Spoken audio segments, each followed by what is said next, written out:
Selamat siang rekan-rekan sekalian. Semoga dalam keadaan sehat selalu dan tetap semangat ya. Belajar bersama saya di MNC University.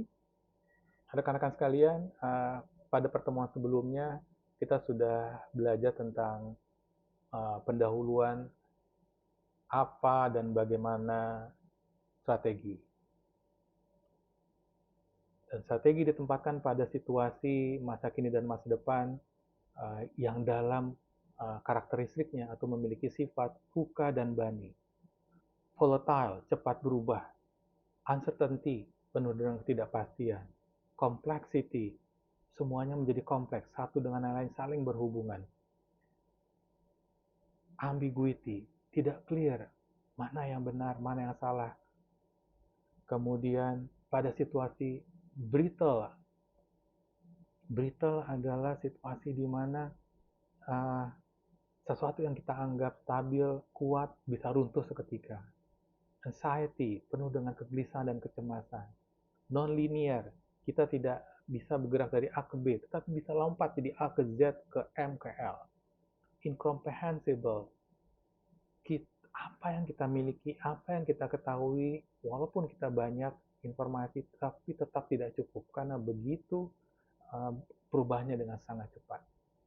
Sekarang kita akan pelajari bagaimana ketidakpastian bisa berubah menjadi opportunity dalam suasana fuka dan bani, sehingga kita bisa mendapatkan atau mencapai masa depan yang lebih berkelanjutan. Baik, kita mulai ya.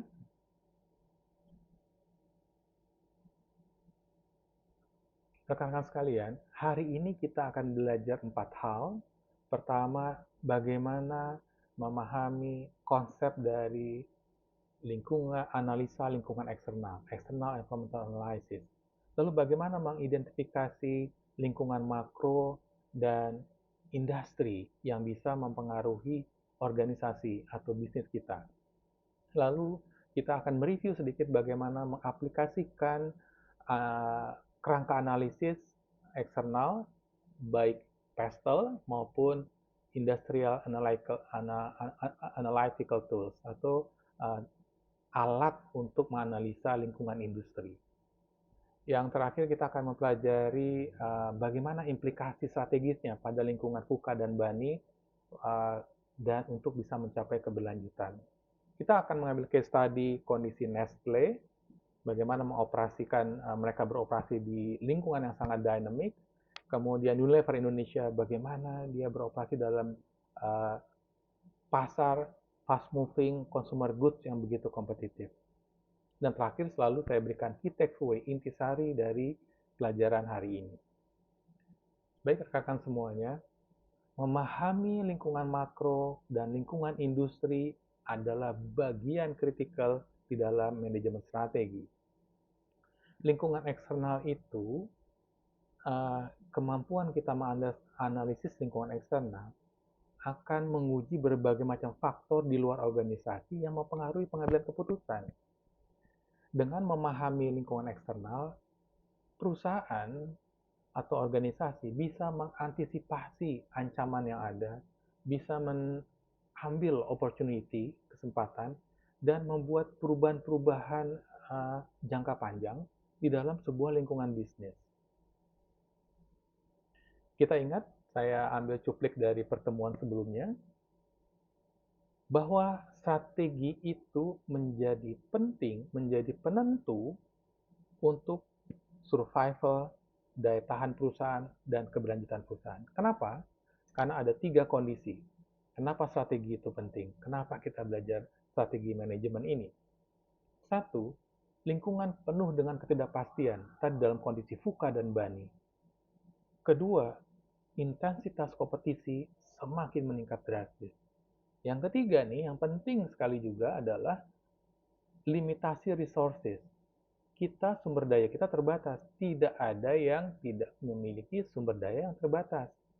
Apa itu sumber daya? Sumber daya fisik yang kita miliki maupun sumber daya yang non-fisik atau tangible dan intangible resources.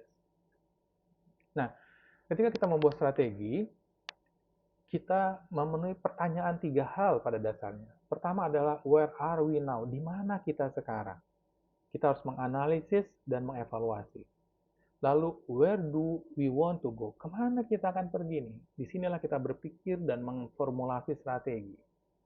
Yang ketiga, ngomongin bagaimana caranya mencapainya.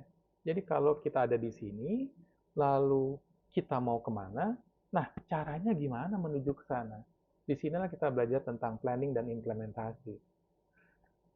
Analisa lingkungan eksternal ada pada where are we now? Menganalisis kondisi kita saat ini. Dan lingkungan eksternal ada pada mempelajari bagaimana strategi itu pada konteksnya, atau konteks strateginya gimana, kondisi strategi itu dibuat. Karena membuat strategi itu ada 3 hal. Konteksnya, situasi strategi itu dibuat, kontennya, dan prosesnya. Nanti kita akan makin lama, makin hari akan belajar satu persatu. Nah, sekarang kita belajar konteksnya, konteks kondisi di mana strategi kita buat. Dan ilmu strategic management mereview pertemuan sebelumnya, ada 4 hal penting yang perlu kita ingat-ingat. Bahwa manajemen strategi adalah 1. Membuat major initiative, inisiatif utama dalam menggunakan resource utilization yang dimiliki oleh perusahaan untuk mencapai kinerjanya yang terbaik, performance. Tetapi ini semuanya, inisiatif utama, penggunaan sumber daya, dan pencapaian kinerja berada di dalam sebuah lingkungan tertentu, lingkungan bisnis yang disebut dengan external environment. Sekarang kita masuk ke wilayah external environment. Baik, kita sekarang mulai memahami apa konsep analisa lingkungan eksternal. Nah, lingkungan eksternal itu adalah sebuah proses mengidentifikasi dan mengevaluasi berbagai macam faktor di luar dari organisasi yang mempengaruhi kinerja perusahaan dan pengambilan keputusan. Oke, saya ulangi, mengidentifikasi dan mengevaluasi faktor-faktor di luar perusahaan yang dapat mempengaruhi kinerja perusahaan dan pengambilan keputusan strategi. Jadi, elemen kunci, key elements dari analisa lingkungan eksternal adalah 1. Mengidentifikasi opportunity. Bagaimana nih perusahaan bisa mengambil opportunity di dalam sebuah lingkungan. Kedua, komponennya adalah mengidentifikasi, mengenali ancaman yang dapat mempengaruhi perusahaan. Yang ketiga, memantau perkembangan dinamis perusahaan. Jadi, key elements dari external environmental analysis adalah opportunity identification, threat recognition, dan market dynamic. Nah, rekan-rekan semuanya, kalau perusahaan gagal dalam memonitor perubahan eksternal, seringkali dan memang banyak prakteknya dan kasus, mereka akan mengalami kesulitan di dalam beradaptasi ketika market ini berubah. Bagaimana mengadaptasi untuk merubah situasi atau menghadapi situasi pasar yang demikian berubah. Jadi, kenapa analisa lingkungan eksternal itu menjadi sangat penting? Karena experimental environmental analysis memegang peranan kunci di bidang strategic management terhadap 3 hal tadi, mengantisipasi ancaman, lalu membuat keputusan strategis, yang ketiga membangun keunggulan, building competitive advantage, keunggulan bersaing. Itulah kenapa external environmental analysis menjadi sangat penting. Dan external environmental analysis inilah cakupan keseluruhannya. Ada di luar sana, di luar segi itu 2, 3, 4, 5, 6, segi 6. Di luar segi 6 ada ekonomi, social cultural, kondisi global, technological changes, perubahan teknologi, kondisi politik dan legal, kemudian demografik. Ini adalah lingkungan yang disebut dengan makro. Lalu di dalam segi 6 tadi ada lingkungan industri. Jadi ada lingkungan makro, dan di dalamnya ada lingkungan industri dan ada lingkungan kompetitor. Setiap perubahan yang terjadi dari lingkungan eksternal ini maka akan mempengaruhi strategi organisasi. Jadi sekali lagi, lingkungan eksternal ada 3 apa? Makro, lingkungan makro, kedua, lingkungan industri, yang ketiga, lingkungan kompetitor, kompetisi. Oke? Ada 3 external environmental analysis. Baik, sekarang kita mulai masuk ke mengidentifikasi lingkungan makro dan industri yang mempengaruhi organisasi. Nah, ini tadi ya. Jadi lingkungan makro adalah lingkungan yang general environment yang mempengaruhi secara major atau utama mempengaruhi industri. Segala sesuatu yang mempengaruhi industri, industri itu adalah kumpulan dari perusahaan sejenis. Jadi kalau industri beras adalah kumpulan dari perusahaan-perusahaan beras. Industri otomotif isinya adalah perusahaan-perusahaan otomotif. Industri mainan isinya adalah mainan, perusahaan-perusahaan yang bergerak di bidang mainan. Jadi industri adalah kumpulan dari berbagai macam bentuk perusahaan-perusahaan sejenis. Nah, lingkungan makro mempengaruhi secara ketat, secara berdampak kepada lingkungan industri. Nah, lingkungan makro itu sendiri tadi sudah dijelaskan di awal, kita nanti bahas satu persatu, terdiri dari lingkungan ekonomi. Bagaimana ekonomi bertumbuh, bagaimana inflasi, bagaimana bisnis investment, bagaimana tingkat suku bunga. Lalu juga social cultural. Bagaimana nih perubahan lifestyle dari customer, perubahan nilai-nilai, demografiknya seperti apa yang membentuk uh, peluang pasar. Itu adalah di social cultural. Juga ada demografik. Demografik itu umur, kemudian gender, lokasi tempat tinggal, dan sebagainya. Itu adalah kondisi demografik yang sangat mempengaruhi industri. Lalu ada faktor politik dan legal. Di sini tentang bagaimana kebijakan pemerintah, bagaimana aturan-aturan yang akan mempengaruhi industri. Technological changes, perubahan teknologi, bagaimana inovasi teknologi, disrupsi digital yang akan membuat bentuknya persaingan baru dan perubahan perusahaan. Yang terakhir adalah global, situasi lingkungan yang terjadi secara global. Contohnya apa? Climate change, perubahan iklim yang mempengaruhi sebagai macam global, dan lain sebagainya. Atau seperti pandemi yang mempengaruhi industri secara keseluruhan. Sehingga waktu itu industri pariwisata mati, industri logistik banyak terhenti, dan lain sebagainya. Itu adalah sesuatu lingkungan global yang mempengaruhi industri. Di dalam lingkungan global, ada di dalam lingkungan makro, kita harus mengetahui 4 jenis struktur pasar. Ada yang disebut dengan perfect competition, atau persaingan sempurna, monopolistic competition, persaingan monopolistik, oligopoli, dan monopoli. Apa bedanya? Satu ke satu kita lihat sedikit ya. Nah, pasar itu teman-teman semuanya, kalau perfect competition, perusahaan yang bertarung, bersaing itu sangat banyak. Monopolistik, sangat banyak juga, sama. Tapi perbedaannya kompetisi sempurna dengan kompetisi yang monopolistik adalah produknya kalau yang perfect competition itu identik. Kalau monopolistik sifatnya diferensiasi, berbeda-beda persaingannya. Walaupun pesertanya banyak. Contoh misalkan, kalau di pasar sempurna atau persaingan sempurna, industri beras, produknya kan identik. Ya beras itu aja, beras Ramos, beras apa namanya, jenis pulen gitu ya. Beras macam-macam, ya jenis beras gitu. Tapi kalau di monopolistic competition, produknya terdiferensiasi.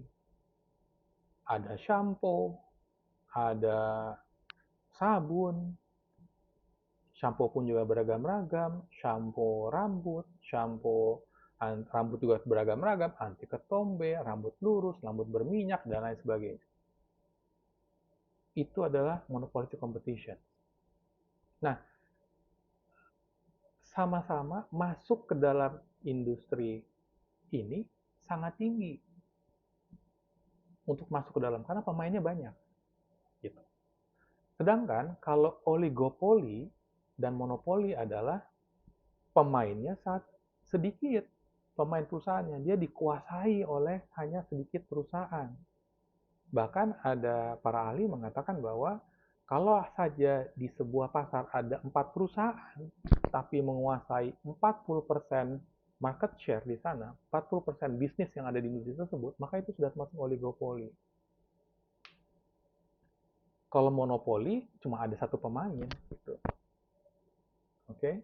Nah, ini seringkali oligopoli terjadi pada industri mobil misalkan. Mobil hanya dikuasai di Indonesia hanya beberapa tadinya.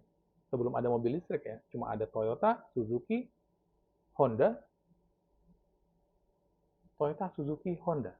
Daihatsu, itu yang terbesar 4 aja itu sudah melebihi dari 40% market share.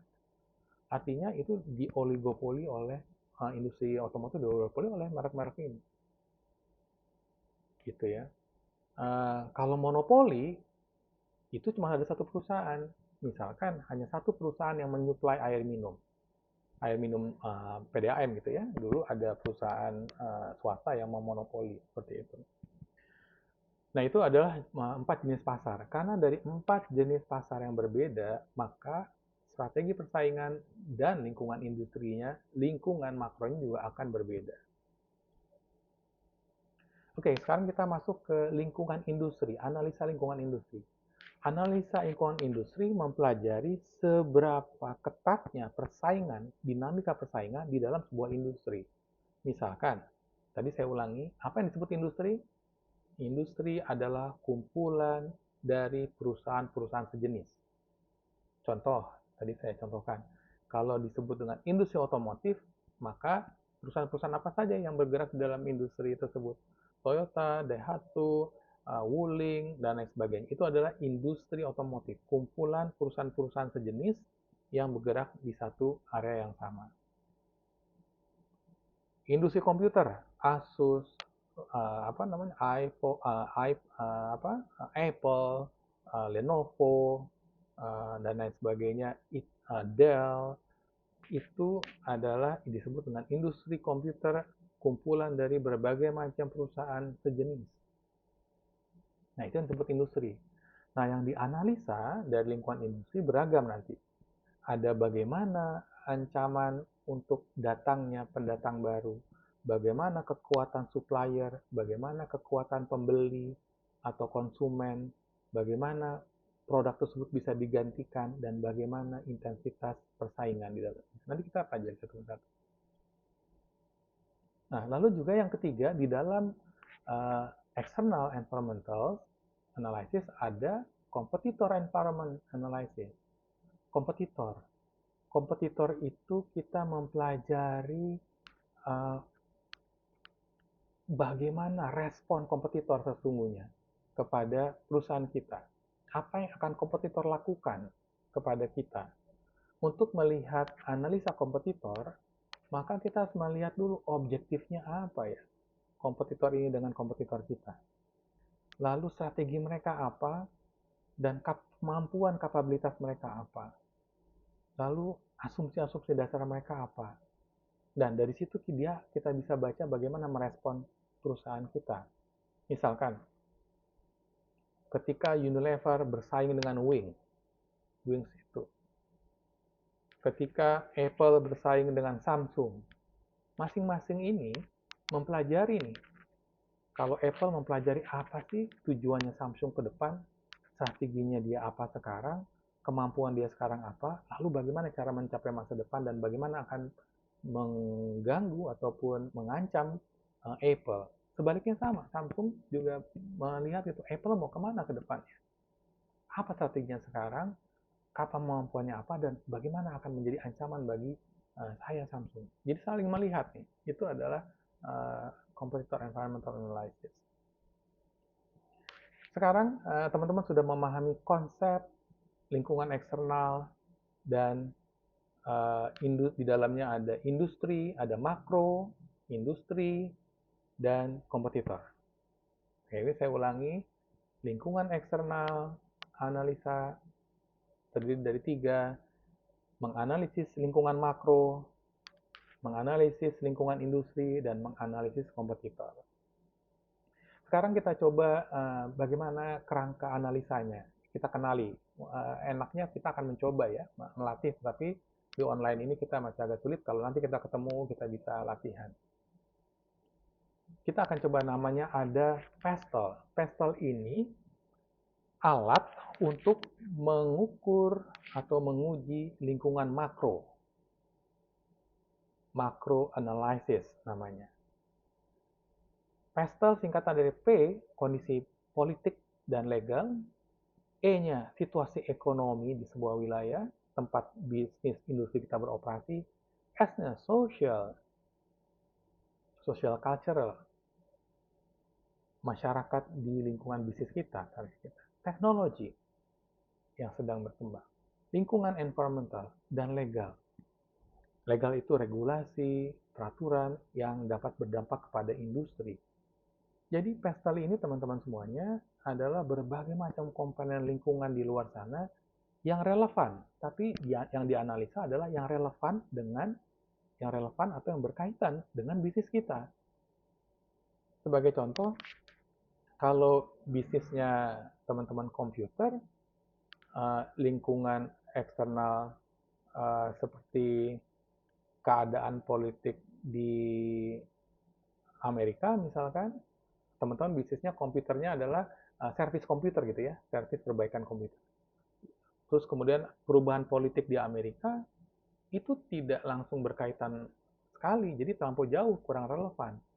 Tapi kalau ada aturan dari Komdigi, Kementerian Digital dan Informasi tentang servis komputer, nah itu baru relevan, berpengaruh langsung terhadap bisnis kita. Jadi ketika menganalisis lingkungan menggunakan perangkat PESTEL, kita harus mencari yang relevan.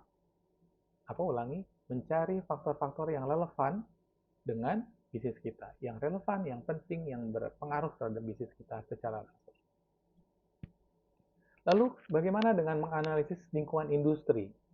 Nah, lingkungan industri ada beberapa perangkat. Saya kenalkan dua perangkat, yaitu satu Porter Five Forces. Namanya Porter nih, Michael Porter, seorang ahli strategi. Dia memiliki sebuah model tentang bagaimana kerangka kompetisi, yaitu ada 5 hal. Di sebelah tengah adalah persaingan industri itu sendiri. Lalu di sebelah kanan ada ancaman substitusi. Ancaman substitusi itu ada apa? Sebagai contoh, pertemuan tatap muka bisa diganti dengan Zoom, Google Meeting. Itu adalah produk substitusi. Jadi kelas-kelas yang ada bangku, yang ada layar, yang ada papan tulis, itu bisa tersubstitusi dengan adanya Zoom dan Google Meeting seperti ini. Lalu sebelah kiri adalah ancaman terhadap pemain baru yang mau masuk. Yang paling bawah, buyer power, adalah kemampuan konsumen bergainingnya. Mau beli atau nggak mau beli, itu akan mempengaruhi kompetisi. Lalu ada pengaruh supplier, vendor, yang mempengaruhi industri kita di bagian atas, itu vendor. Gitu ya. Jadi ini tarikan 5 kekuatan ini, mulai dari ancaman dari pemain baru yang masuk, produk pengganti, ancaman dari produk pengganti, adanya kekuatan supplier yang bisa bergaining kepada kita, industri, bisa juga dari konsumen, itu akan membuat kompetisi menjadi berbeda satu industri dengan industri lainnya.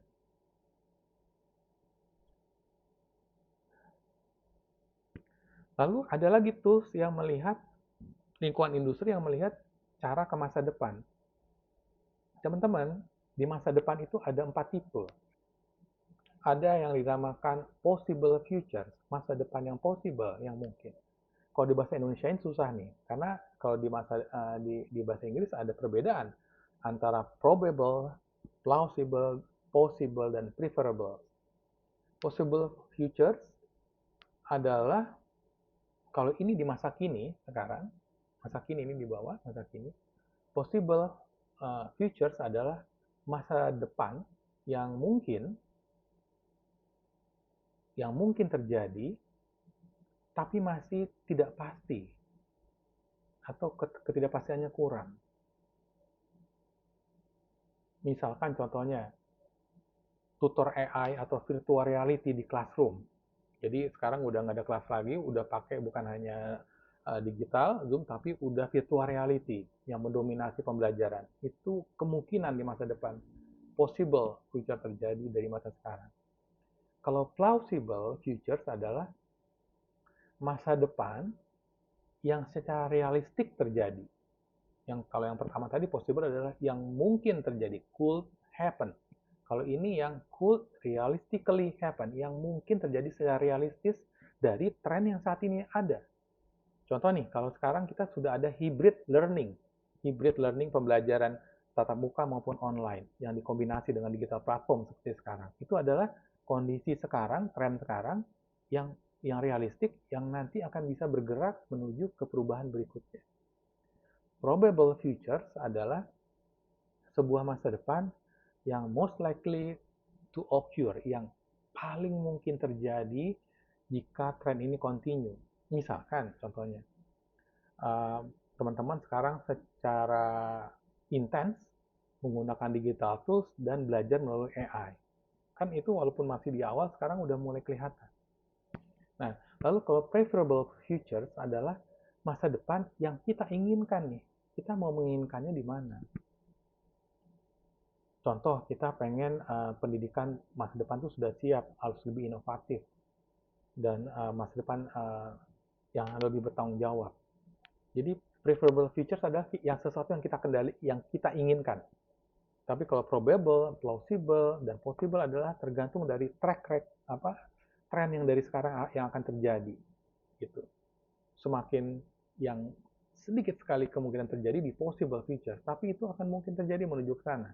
Seperti contohnya sekarang tidak pernah terbayangkan zaman dahulu possible gitu ya. Kita belajar secara jarak jauh seperti ini. Plausible sudah ada trennya, jadi mungkin terjadi. Gitu ya. Nah, untuk menganalisis situasi yang seperti ini, perangkat Porter itu tidak cukup, teman-teman. Perangkat Porter untuk menganalisis kompetisi tidak cukup. Nah, makanya itu ada tools yang lain yang saya kenalkan yang disebut dengan scenario planning. Scenario planning ini berusaha membaca multiple plausible futures. Tadi ya plausible ya, yang bisa diantisipasi dari sekarang, kemudian bisa direncanakan dari sekarang, sehingga kita bisa membuat strategi yang resilient, strategi yang adaptif dan agile untuk mencapai kondisi di masa depan yang begitu kompleks gitu. Nah, ini contohnya skenario, teman-teman. Nah, di sebelah kiri nanti tekniknya ini agak cukup dalam untuk mempelajarinya. Jadi intinya nanti di sumbu atas adalah contohnya positive development, kemungkinan besar yang akan berkembang, ke bawah negative development, ke kiri juga perkembangan negatif, ke kanan perkembangan positif. Nah, nanti di setiap kuadran itu akan terjadi skenario. Kalau masa depannya itu positif perkembangannya, dan secara horizontal juga positif, maka akan terjadi skenario apa kejadiannya. Ketika yang masa depannya nanti akan menjadi negatif perkembangannya, tetapi secara horizontal positif, akan juga skenario-nya berbeda. Jadi masing-masing kuadran mempunyai skenario yang berbeda. Nah, ini yang di kanan saya contohkan sebuah skenario planning buat perusahaan. Saya buatkan ini khusus pada saat masa pandemi untuk sebuah klien yang saya punya. Nah, di sumbunya adalah sumbu di bawah, sumbu horizontal gitu ya. Ke kanan, ini sumbu di horizontal berkaitan dengan total cost. Total cost, total biaya. Baik dari total biaya untuk memproduksi dan total biaya masuk ke pasar. Lalu di sumbu vertikal adalah mengenai supply chain. Gitu. Yang ke kanan, di sumbu horizontal kanan adalah kalau total cost-nya menurun, ke kiri total cost-nya meningkat. Kalau sumbu vertikal yang ke atas merecovery konvensional supply chain. Jadi supply chain-nya tetap menjadi konvensional. Kalau ke bawah semakin memperkuat digital supply chain, yang ke atas supply chain konvensional, ke bawah digital supply chain. Nah, pada skenario di kuadran 1, bisnis model bounce back. Jadi ketika nanti total cost-nya menurun, di masa depan total cost-nya menurun, lalu masih bersifat konvensional, maka skenario-nya adalah bisnis model bounce back. Kita harus membuat bisnis model yang cepat dan dalam mentransformasi. Kalau skenario-nya bisnis model shifting adalah jika biayanya turun di masa depan, tetapi sudah mengarah ke digital. Itulah bisnis model shifting, terjadinya digital transformasi. Kalau skenario-nya masa depannya supply chain-nya masih konvensional, tetapi biayanya meningkat, maka bisnis harus prudential journey, memilih dan memfokuskan titik mana dia akan mensupply chain. Sebaliknya, kalau biaya nanti akan meningkat masa depan nanti, lalu digitalisasi juga semakin intens, maka kita harus melakukan bisnis model negatif crossover. Kita harus merubah seluruh bisnis model kita. Gitu. Nah, ini contoh ya. Nah, ini contoh penerapannya di bidang bisnis, prakteknya seperti apa. Itu skenario planning, kita memperhatikan masa depan. Kalau tadi di Porter ini tidak memperhatikan, tidak melihat ke masa depan, tetapi di saat itu potret persaingannya akan seperti apa. Baik teman-teman, itu adalah dua contoh ini ya, tools atau perangkat dalam menganalisis lingkungan eksternal dan industri. Beberapa perangkat eksternal kita bisa pakai Pestle, lingkungan industri kita bisa pakai Porter, 5 forces Porter, 5 kekuatan Porter, atau bisa menggunakan scenario planning. Ngomong-ngomong, masih banyak bentuk analisa. Analisa ini masih banyak teman-teman. Saya saja sudah mempelajari 78 jenis analisa. Yang tadi yang baru disampaikan hanya dua tipe gitu ya. Tapi tipenya banyak. Nanti kalau teman-teman mendalami pelajaran strategi dan bagaimana manajemen strategi, itu akan lebih banyak lagi. Lalu kita pengen tahu sebenarnya implikasi strategis dari kondisi VUCA dan BANI dan sustainability itu seperti apa. Ini perlu kita pahami. Saya ulang lagi sedikit. VUCA dan BANI. VUCA itu tadi saya ulangi lagi, volatile, uncertain, volatile situasi di mana perubahan begitu cepat dan kita tidak expect-kan terjadi. Lalu uncertain, masa depan itu penuh dengan ketidakpastian, uncertainty, ketidakpastian, nggak bisa dipredik dengan cukup confidence. Yang ketiga, complexity, banyak faktor saling berkoneksi dan hingga akhirnya keputusan menjadi sulit. Yang keempat adalah ambiguity, situasinya unclear, mana sebab, mana penyebab, hubungannya bagaimana itu nggak jelas gitu. Nah, kemudian ke masa depan berikutnya lagi adalah kondisi BANI. Ini lebih banyak bagaimana kita manusia dan organisasi merespon kondisi VUCA. Sistem bisa brittle, bisa tiba-tiba collapse. Anxiety, karena ada ketidakpastian akhirnya menimbulkan stres, kecemasan, dan keengganan untuk bergerak. Ketiga adalah tadi non-linear, peristiwanya tidak linear. Nggak jadi A ke B, bisa jadi A ke Z. Small event, hanya event kecil, bisa mengubah segalanya, bisa berdampak besar kemana-mana. Kemudian incomprehensible, sulit dimengerti, karena apa yang kita pelajari nggak cukup gitu rasanya. Nah, kita akan memberikan contoh ya. Contoh nanti ada beberapa contoh di bisnis dan sehari-hari. Di contohnya di volatile, kecepatan begitu berubah, harga BBM meningkat drastis seperti sekarang. Tiba-tiba harga BBM naik karena ada perang di Iran dan Amerika versus Israel. Lalu tiba-tiba ada kejadian di mana lagi. Akhirnya BBM meningkat drastis. Lalu di bisnis, di uncertainty misalkan, company tiba-tiba sekarang harus tadinya bekerja di kantor, tiba-tiba bekerja jarak jauh atau WFH dulu ya. Lalu di complexity, semakin sekarang kompleks sekali persoalannya. Persoalan satu berkaitan dengan persoalan lainnya bersatu persoalan yang lainnya, terutama persoalan kayak logistik. Ada persoalan di jalan raya, akhirnya berdampak kepada pengiriman barang, produksinya berkurang, produksinya terhambat, importnya eksportasinya terhambat, ke konsumen terhambat, dan sebagainya. Saling berkaitan. Anxiety, teknologi baru itu kita nggak pasti. Apakah kita bisa memasuki teknologi baru, berjalan nggak semua perusahaan bisa. Gitu. Apalagi contohnya banyak hoax. Mana nih yang benar nih? Mana yang sebab? Mana yang penyebab? Di Bani, kondisi perusahaan itu tidak bisa memastikan keadaan selalu stabil. Tiba-tiba, kayak di IHSG kemarin, lagi bagus-bagusnya naik, indeks harga saham gabungan di Indonesia, tadinya naik tiba-tiba karena MSCI mengumumkan terjadinya uh, uh, dievaluasi ulang tentang saham-saham di Indonesia, langsung IHSG-nya ambruk langsung. Lalu kemudian anxiety, ke mendadak karena ekonomi nggak stabil, penuh dengan keresahan, konsumen tidak mau beli, dia punya uang tapi jaga-jaga nih. Nanti naik-naik harga lagi gak ya? Ekonomi kita kayak gimana ya? Ada anxiety. Lalu non-linear, seperti tadi. Kejadian satu hal bisa meledak di mana-mana. Gara-gara satu viral bisa meledak di mana-mana. Kemudian incomprehensible, dengan adanya digital, kita tidak merasa cukup. Seolah-olah kita mengerti satu hal, tetapi karena ada informasi baru, perkembangan baru, kita merasa tidak komprehensif. Ini contoh teman-teman di daily life rekan-rekan yang alami dalam kondisi Bani. Contohnya masih ingat ada demo tentang Indonesia gelap, gitu ya. Itu para pelajar student protes gitu ya terhadap pemotongan anggaran pendidikan gitu.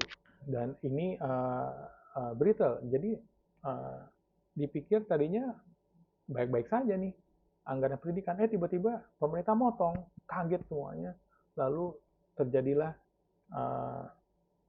dan itu bisa menjadi ancaman ke masa depan pelajar dan mahasiswa, lalu mereka akhirnya berdemo.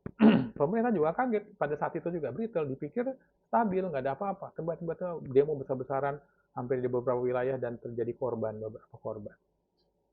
Lalu contoh lainnya adalah di anxiety, bagaimana tekanan insecure, tekanan stres gitu pelajar akibat di online learning itu meningkat drastis. Lalu bagaimana mental health karena bermain di sosial media menimbulkan kecemasan. Lalu di non-linear misalkan yang teman-teman tidak duga nih, yang Gen Z mau melamar pekerjaan, ternyata perusahaan sekarang mencari kita berbicara apa di sosial media, bagus atau tidak, sehingga keputusan mereka meng-hire atau tidak melihat dari sosial media kita. Nah, itu terjadi. Ini juga sangat terjadi di mana-mana perusahaan. Non-linear. Terus kemudian incomprehensible. Ini akibat lingkungan sosial digital menjadi kompleks sehingga emosional kita dan pemikiran kita tidak comprehend. Ini terjadi pada kasus waktu 2025 ada bullying di Universitas Undana sehingga akan terjadi sebuah kematian yang tragis dari seorang student.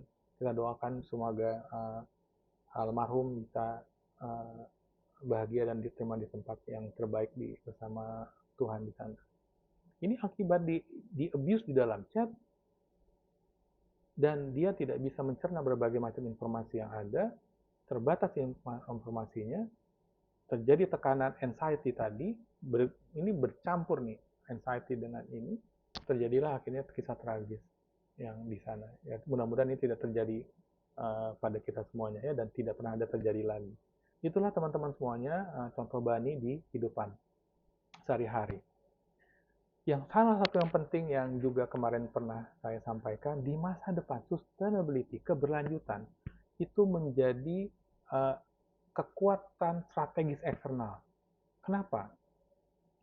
Karena kalau contohnya kemarin perusahaan pesawat tidak bisa mendarat karena badai yang berkepanjangan, karena landasannya tidak terlihat. Saya pernah mengalami rekan-rekan semuanya. pesawat yang saya mau turun ke landasan ke sebuah kota, pilotnya bilang landasannya tidak terlihat karena tiba-tiba berkabut dan hujan sangat besar tidak terlihat. Jadi keberlanjutan isu lingkungan, sosial, demonstrasi sosial termasuk tadi demonstrasi segala macam isu sosial, pekerja, masyarakat itu dan tata kelola itu sangat-sangat menjadi kekuatan eksternal strategis di masa depan. Karena itu akan ada tekanan dari regulasi terhadap keberlanjutan di masa depan. Misalkan perusahaan yang sembarangan membuang airnya ke sungai, tiba-tiba dibuat peraturan kalau dia masih sembarangan akan ditutup. Atau kasus kemarin di Sumatera Utara, perusahaan-perusahaan yang menebang mendapatkan cuan sesaat sehingga akhirnya mengakibatkan banjir langsung ditutup, 28 perusahaan ditutup. Itu adalah regulatory pressure. Maka itu keberlanjutan menjadi sebuah isu strategis di masa depan. Lalu consumer awareness. Consumer awareness, masyarakat konsumen semakin sadar akan pentingnya berlanjut masa depan karena ini masalah kehidupan mereka di masa depan. Kalau perusahaannya yang merusak lingkungan, perusahaannya yang sangat zolim terhadap pekerjanya misalkan gitu ya, menekan, maka konsumen nggak mau beli barangnya, nggak mau beli produknya gitu. Atau perusahaan yang sering korupsi, yang tertangkap tangan, supplier, customer, konsumen juga nggak mau lagi gitu. Nah itu udah ada kesadaran konsumen ke sana. Lalu di masa depan sustainability menjadi isu penting dan menjadi external strategic issue karena investor expectations. Jadi ada golongan investor yang hanya mau menginvestasikan uangnya ke sebuah perusahaan kalau perusahaan itu memiliki atau memastikan dia bekerja secara sustainability. Dia memiliki ESG, memperhatikan environmental, memperhatikan social, memperhatikan governance kinerjanya. Lalu juga sustainability mendorong terjadinya inovasi seperti green technology, mobil EV, mobil electric vehicle adalah hasil dorongan dari isu strategis sustainability. Sehingga Tesla yang duluan kalah bersaing dengan inovasi dari China, mobil-mobil electric vehicle China, baik BYD. Tesla kalah sama BYD sampai akhirnya Elon Musk mengakui bahwa BYD perkembangannya luar biasa. Sebelumnya dianggap pandang sebelah mata gitu. Jadi sustainability menjadi isu strategis di masa depan yang perlu dianalisis dan berdampak terhadap berbagai macam analisa tadi yang kita lakukan. Ini teman-teman semuanya, yuk kita lihat studi kasusnya. Kita lihat pertama bagaimana Nestle beroperasi di dalam dynamic environmental, external environmental. Nestle itu teman-teman produknya banyak ya, mulai dari Denko, ada KitKat, Beer Brand, Cerelac, macam-macam deh, banyak sekali ya. Nah itu dia menginvestasi secara intens kepada sumber-sumber nutrisi dan bahan baku yang sustainable. Karena tekanan dari konsumen dan regulator itu mempengaruhi strategi mereka. Dengan sustainability yang mereka masukkan dalam faktor tadi, mereka membuat strateginya untuk bisa berkesesuaian dengan di sana. Nestle dipengaruhi oleh economic trends seperti pertumbuhan pasar yang sangat cepat demand-nya, makanan-makanan cepat saji yang harus cepat dan mudah didapat di mana-mana. Kemudian mereka menganalisis health awareness, di mana konsumen bukan hanya makan sekarang, tapi memperhatikan produk yang sehat dan natural. Kemudian tekanan dari sustainability, perusahaan harus memastikan dikuranginya plastik dalam kandungan packagingnya. Lalu mendorong terjadinya teknologi inovasi, bagaimana teknologi makanan menciptakan inovasi sehingga produksinya menjadi efisien. Nah, lingkungan external analysis mereka lakukan sehingga mereka bisa mencapai hal seperti ini. Begitu juga Unilever di Indonesia. Mereka harus bersaing dalam kompetitif market, baik perusahaan lokal maupun perusahaan internasional di berbagai macam daerah. Nah, Unilever mengadaptasi inovasi produknya dan strategi marketingnya dengan mempelajari tren dari lingkungan eksternal. Apa yang membentuk produknya mereka dan brandingnya mereka. Kita tahu Unilever punya Rinso, punya Lifebuoy, punya makanan, minuman, ada kecap Cap Bango, dan lain sebagainya. Semuanya mereka punya. Dia pelajari lingkungan eksternal. Dia pelajari faktor-faktor demografik. Bagaimana kondisi umurnya, pergerakan umurnya, pergerakan laki-laki gendernya dan perempuan, pergerakan di mana lokasinya, di mana berapa spendingnya, buying powersnya, dan dia pelajari semuanya. Lalu perubahan perilaku konsumennya dipelajari. Sekarang terjadi peningkatan uh, kebutuhan atau kemauan konsumen produk-produk yang hygiene, yang sehat, personal care product yang sangat baik, dan tiba-tiba meningkat drastis seperti kayak apa namanya, desinfektan tangan dan lain sebagainya ketika masa pandemi. Mereka pelajari. Lalu dipelajari network distribution-nya. Bagaimana untuk bisa mencapai distribusi yang tradisional maupun yang modern trade, dan maupun yang online.